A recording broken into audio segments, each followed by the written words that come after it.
first piece of advice to you is let's take care of our mental and physical health first before we embark upon what is going to be a journey to rebuild these communities back and rebuild them better than they were when we started this fire.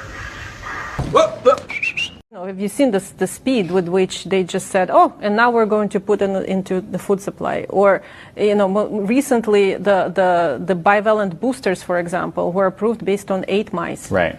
Right. I mean, the insanity of what I just said, you don't need any other conspiracy theories to come through to just understand this. If I told you 5 years ago that there's going to be an injected product forced on every man, woman, and child in the United States, which was approved based on 8 mice data, do you think that I'm nuts?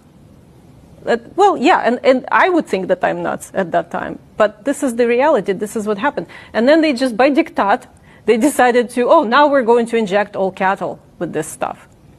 There was no studies, nothing was tested. They tested it on mice, but they're going to put it in cows.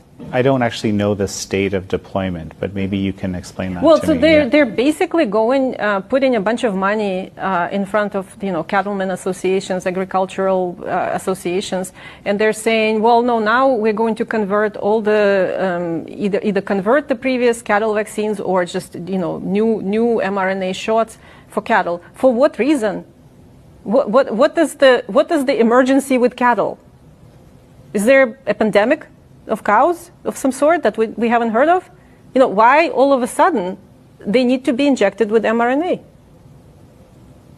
And so somebody needs to answer that. I don't know the answer to this. So, but this has begun, or yes, there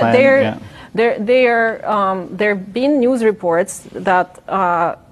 At least some of the, so there were going to be some associations that are going to be forcing, cattlemen associations are going to be forcing this onto the participants. Under their membership. Memberships, yeah. And that this is going to be regulated, that the cattle vaccines are supposed to be now mRNA for some reason. And also they're going to convert traditional vaccines for humans, traditional childhood vaccines, and vaccines for other, like flu and RSV and some other indications, also convert them into mRNA. And that's published in peer-reviewed journals. All these plans that, we're working on all these COVID vaccines. Next we're converting all these vaccines into mRNA platforms.